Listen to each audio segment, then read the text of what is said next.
Hello, I'm Ira Thor, Senior Director of University Communications at New Jersey City University and member of the CASIDA Academic All-America Committee. Today, I'm happy to be joined by senior pitcher Georgina Corrick from Sanford, Florida, and the University of South Florida Bulls. She is your 2022 CASIDA NCAA Division I Softball Academic All-America Team Member of the Year. A history-making career. Four-time conference in the American Athletic Conference or University of South Florida history. Georgina this year pushed her career to new heights. She was a top 3 finalist for the USA Softball Collegiate Player of the Year, a first-team NCAA All-American, and she finished the 2022 season with the staggering numbers: 37-5 record, a 0.51 ERA, 418 strikeouts. She was named Conference Pitcher of the Week a record 9 times, National Pitcher of the Week twice, and she threw 2 perfect games and 1 no-hitter. And now Georgina is a 3-time CASIDA Academic All-American, now winning first-team Academic All-America honors twice, including today. So Georgina, on behalf of CASIDA, we congratulate you on this prestigious accolade. You've had an award-winning year in the circle and a career, and this award today, you're being honored for the full package on the field, in the classroom, and in the community. There are nearly 7,000 women who play Division I softball in this country. What was your reaction when you learned that you're being honored as the best of the best, the Academic All-American of the Year? I mean, I couldn't believe it. It was absolutely incredible to hear. Obviously, it's a massive testament not only to my own individual achievements and how much I take pride in what I do on and off the field, but also kind of what USF has provided for me. We have so many academic advisors, athletic advisors that work very, very hard to make sure that it's easy for student athletes to succeed. Obviously, it's not, our job is obviously sometimes taken for granted. It's not easy having to be on the field and excel in the classroom. And so many people work very hard to make sure that I can do it. This award is not only for me, it's for them, it's for my entire program, it's for my teammates who inspire me every single day to make sure that I am, getting in the classroom and working on my exams, even if we're on the road.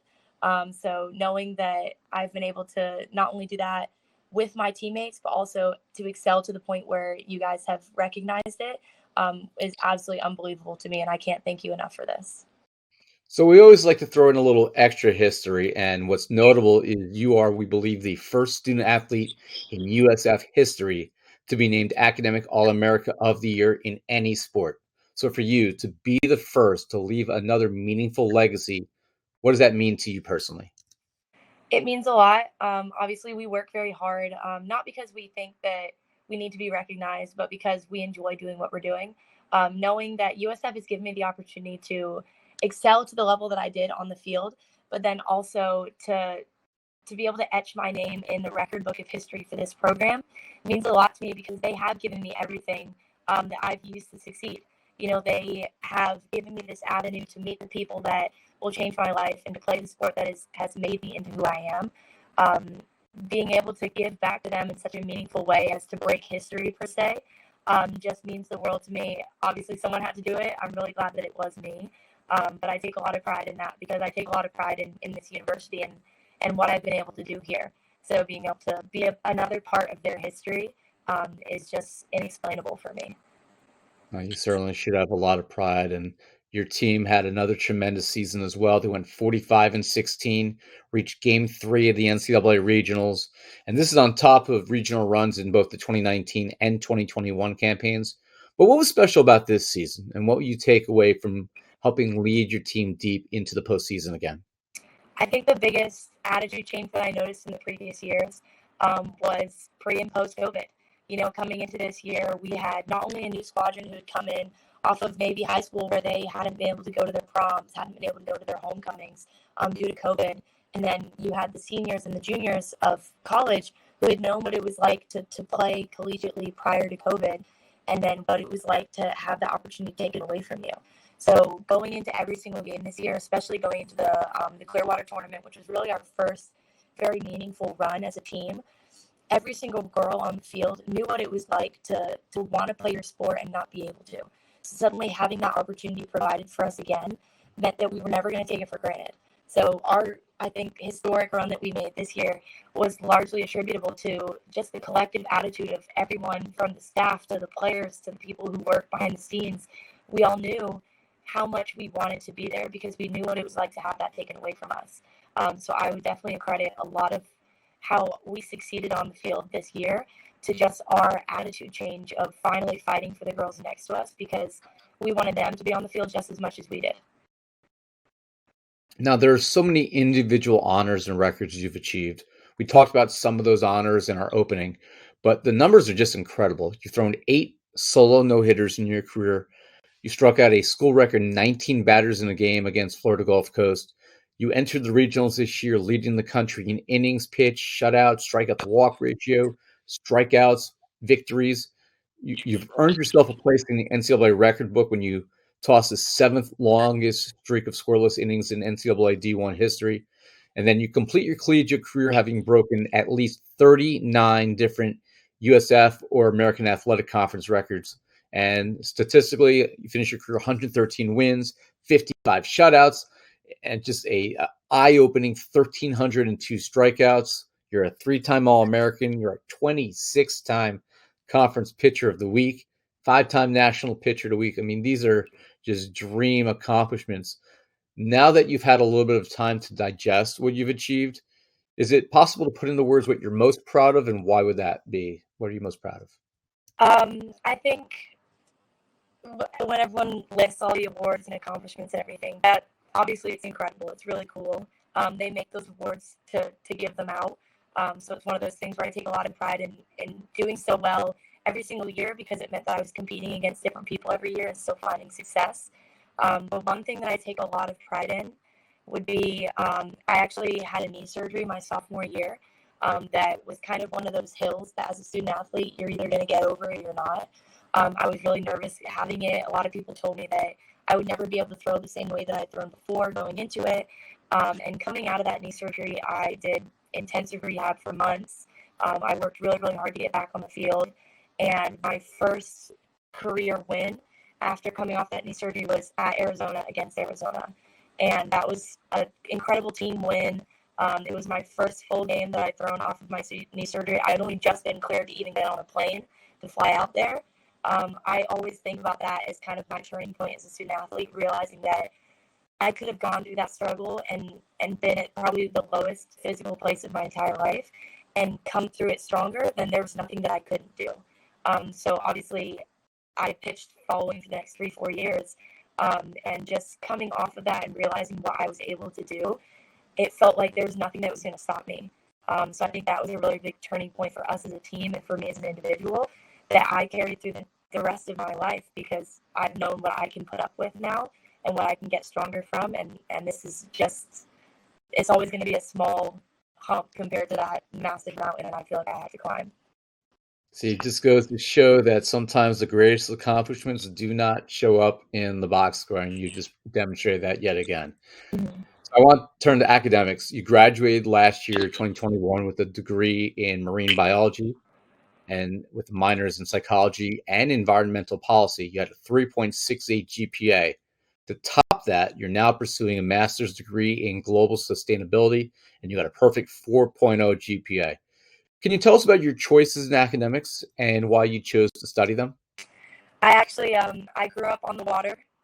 My family and myself are actually from England, and we moved over to the Americas when I was like 3 months old. So I actually ended up living in Englewood, Florida, right next to the water for much of my fundamental years, you know. And I fell in love with the ocean. I fell in love with understanding how things work. So probably since I was about 6 or 7, I always told my parents I wanted to be a marine biologist. So when I started looking into schools that I wanted to pursue, knowing that I wanted to go and play college softball, USF popped up as one of the best marine biology programs in the country, especially in the state.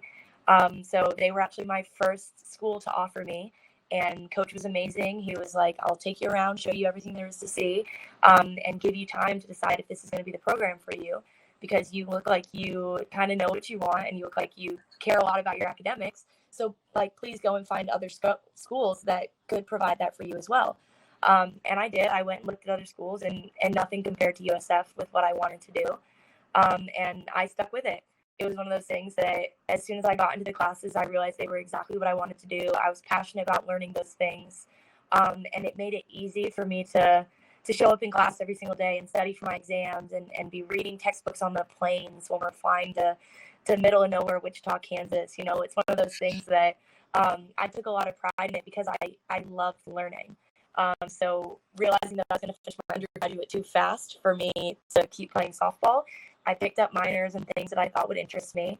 I'd always loved psychology. I always wanted to know the reason why for a lot of kind of the legal side of environmental issues. So that's why I chose those two minors. And then with COVID, obviously I had the chance to pursue a master's. And global sustainability was hosted on the Tampa campus. I had friends that had gone into it and they said they loved it. It was a small college. And I think that meant the world to me coming into my final season because I knew all my professors by name. They knew my schedules. They bragged about me on the Zoom calls. Like, it was the coolest thing ever knowing that I had that connection with my academic side of things, because oftentimes student athletes don't get that opportunity. A lot of times we feel like we're just another face lost in a crowd. And they were 100% not like that. It felt very personal, and I'm really, really excited to return to USF as a graduate assistant and finish out my master's program because they really have been incredible support system for me this entire year. So now we know what you'll be doing next year is coming back as a graduate student, and a graduate assistant, which will be great for you. Can you tell us, though, and maybe give advice to other student athletes on how they can balance both excellence in athletics and academics like you have?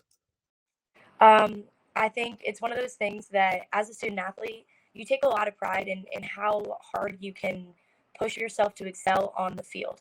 You will go and do extra hours in the cages. I will go throw additional bullpens.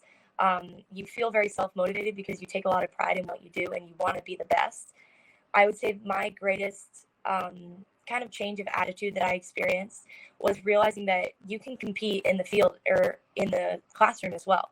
As much as I feel like I compete on the field, what made me a better student athlete and a better student per se was I finally was like, no, I'm going to be better than my friends at this class. I'm going to be better at this, and finally turn it into a little bit of a competition, so that I was actually able to feel more motivated the same way that I feel motivated to go and hit the fields or put my cleats on.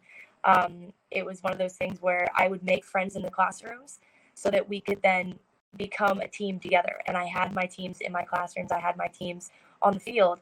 And it made it much easier for me to feel motivated to excel in the classroom that way, because that was what I was used to. I was using to have to compete every single day. So I just turned it into the same level of competition that I experienced on the weekends. That's good advice for sure. Mm-hmm. The last question, this is really a chance for you to thank those in your life. So who in your life you want to thank that has really helped you along this journey and really helped you achieve this national distinction? I mean, the first people you always have to talk about are your parents. I have a phenomenal relationship with both my parents. They are my great support system. I can't think of any games that they've missed my entire college career. They pushed me through high school. They pushed me in middle school to excel at what I did, but never feel like they weren't proud of me if I didn't quite get there.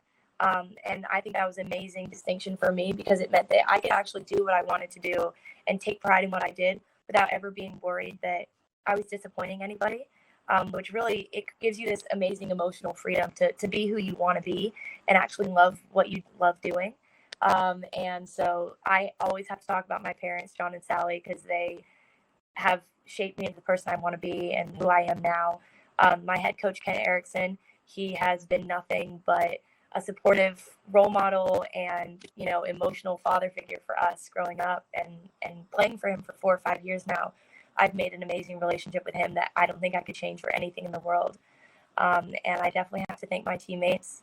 No one is an island. No one exists alone. So having any kind of academic or athletic achievement, you always have to talk about the people that you surround yourself with. And I think I've surrounded myself with some of the greatest people in the world.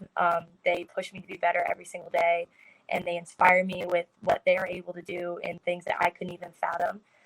So I think those are really the people that have made an amazing difference for me. Even just from being great people, they've been great friends. They've been great role models, and I can't thank them enough for what they've provided for me. Thank you, Georgina, and it's been wonderful speaking with you today. We congratulate you on an incredible career with the Bulls, and that culminates today with being selected as the 2022 COSIDA NCAA Division I Softball Academic All-American of the Year. Georgina Corrick from the University of South Florida Bulls. Congratulations. Thank you very much.